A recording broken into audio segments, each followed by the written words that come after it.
Hi, வணக்கம் and welcome. இந்த fry cake recipe பற்றி ரொம்ப பேருக்கு தெரியாது. ஆனால் ஒரு தடவை செஞ்சு பார்த்தா கண்டிப்பாக ரிப்பீட்டாக பண்ணுவீங்க. சாப்பிட்றப்போ கேக் மாதிரி அவ்வளோ சாஃப்டாக இருக்கும். அதுவும் ரொம்ப ஈஸி. சரி வாங்க எப்படி செய்யுதுன்னு பார்க்கலாம். ஃபஸ்ட்டு ஒரு மிக்சிங் பவுலில் 2 கப் மைதா எடுத்துக்கோங்க. இந்த ரெசிபிக்கு மைதா தான் பேஸு, அதனால் அளவு கரெக்டாக இருந்தால் தான் டெக்ஸ்டர் ரொம்ப நல்லா வரும். அடுத்து 1/2 டீஸ்பூன் பேக்கிங் பவுடர் சேர்த்துக்கோங்க. அதுக்கடுத்து கொஞ்சமாக உப்பு சேர்த்துக்கோங்க. ஸ்வீட் ரெசிபினாலும் கொஞ்சம் உப்பு சேர்த்தா தான் டேஸ்ட்டு பேலன்ஸாக இருக்கும். அடுத்து 3/4 கப்பு சுகர் சேர்த்துக்கோங்க. ஸ்வீட்னஸ் பர்ஃபெக்டாக இருக்கும், ரொம்ப அதிகமாக இருக்காது. இப்போ இது எல்லாத்தையும் ஒரு தடவை நல்லா மிக்ஸ் பண்ணிக்கோங்க. இப்படி முன்னாடியே மிக்ஸ் பண்ணுறதுனால பேட்ரு ஸ்மூத்தாக வரும்.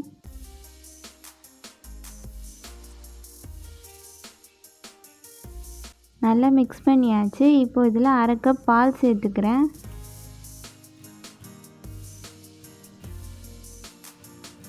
இதோட வெண்ணிலா எசன்ஸு 2 ட்ராப் விட்டுக்கோங்க. இதுக்கு அடுத்து மெல்ட் பண்ண பட்டர் பார்த்திங்கன்னா நான் 1/4 கப் சேர்த்துருக்கேன்.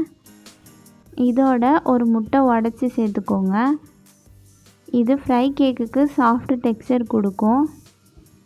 இப்போ இது எல்லாத்தையும் நல்லா மிக்ஸ் பண்ணுங்கள். முதல்ல கொஞ்சம் ஸ்டிக்கியாக இருக்கும், ஆனால் பொறுமையாக மிக்ஸ் பண்ணிகிட்டே இருங்க. அதுதான் கரெக்ட் கன்சிஸ்டன்சி. அதனால் இன்னும் மைதா ஆட் பண்ண வேணாம், தண்ணியும் ஆட் பண்ண வேணாம். ஜஸ்ட் எல்லா இன்க்ரீடியன்ஸும் நல்லா ஒன்று சேர மிக்ஸ் பண்ணால் போதும். இது டோ மாதிரிலாம் கெட்டியாக இருக்காது, ஸ்டிக்கியாக தான் இருக்கும். நல்லா ஸ்மூத்தாக வந்துருச்சு பாருங்கள். இது போதும். இப்போ நம்ம கவர் பண்ணி 10 நிமிஷம் ரெஸ்ட்டு கொடுத்துடலாம். அப்போ பார்த்திங்கன்னா நல்லா செட் ஆகிருக்கும். இப்போ இது 10 நிமிஷம் ரெஸ்ட்டு கொடுத்துடலாம். அதுக்குள்ளே ஒரு கடாயில் ஆயில் ஹீட் பண்ண வச்சுக்கோங்க. ஆனால் முக்கியமாக ஆயில் ரொம்ப ஹீட் ஆகக்கூடாது. இந்த ரெசிபி ஃபுல்லாகவே லோ ஃப்ளேமில் தான் பண்ண போகிறோம். இப்போ 10 நிமிஷம் ஆச்சு. இப்போ கவர் ரிமூவ் பண்ணுங்கள். டோ ரொம்ப நல்லா செட் ஆகியிருக்கு. கையில் கொஞ்சம் தண்ணி தொட்டு இந்த டோவை கைக்கு ஒட்டாத மாதிரி நம்ம சின்ன சின்ன பீசஸாக எடுத்து ரவுண்டாக உருட்டி எடுத்துக்கலாம். இப்போது லோ ஃப்ளேமில் இருக்க ஆயிலில் இது ஒவ்வொன்றா போட்டு நம்ம ஃப்ரை பண்ணிக்கலாம். ஆயில் ரொம்ப சூடாக இருந்தால் வெளியே மட்டும் கலர் வந்துடும், உள்ளே வேகாது. அதனால் ஃப்ளேம் ஃபுல் ப்ராசஸும் லோவில் தான் இருக்கணும்.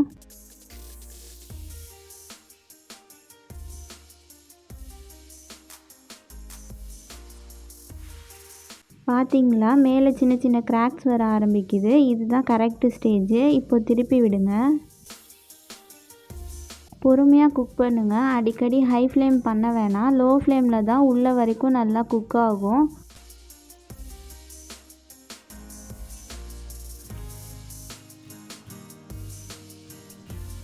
இப்போ பார்த்தீங்கன்னா ஃபுல்லாகவே கிராக் ஆகிருக்கு.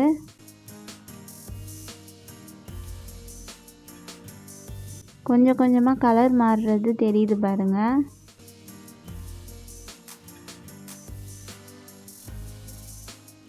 இப்போ பார்த்தா நல்லா கோல்டன் ப்ரௌன் கலர் வர ஆரம்பிக்குது. இன்னும் ஒரு தடவை திருப்பி எல்லா பக்கமும் ஈவனாக கலர் வர வரைக்கும் குக் பண்ணுங்கள்.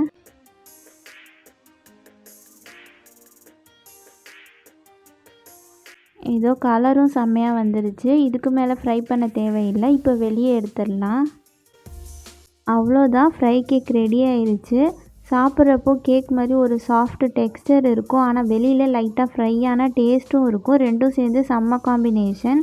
ஈவினிங் டீ குடிக்கும்போது சில நேரம் கேக் சாப்பிட்ணும் போல் இருக்கும், ஆனால் அதுக்காக பேக்கரிக்கு போக முடியாது, இல்லை வீட்டில் கேக் பேக் பண்ண டைம் இருக்காது. அப்போ இப்படி ஒரு ரெசிபி தெரிஞ்சிருந்தால் போதும். வீட்டில் இருக்கிற இன்க்ரீடியன்ஸ் வச்சு கொஞ்சம் நேரத்திலே பண்ணிடலாம். இதை வார்மாக இருக்கும்போதே சாப்பிட்டா தான் இன்னும் நல்லாயிருக்கும். நீங்கள் இதை ட்ரை பண்ணி பார்த்துட்டு எப்படி இருந்துச்சுன்னு கமெண்ட் பண்ணுங்கள். வீடியோ பிடிச்சிருந்தால் லைக் பண்ணுங்கள். இன்னும் இப்படி டேஸ்டி ரெசிபீஸ்க்கு சமையல் ஃபேக்ட்ரி சேனலை சப்ஸ்கிரைப் பண்ண மறக்காதீங்க. Thanks for watching. I'll see you next time.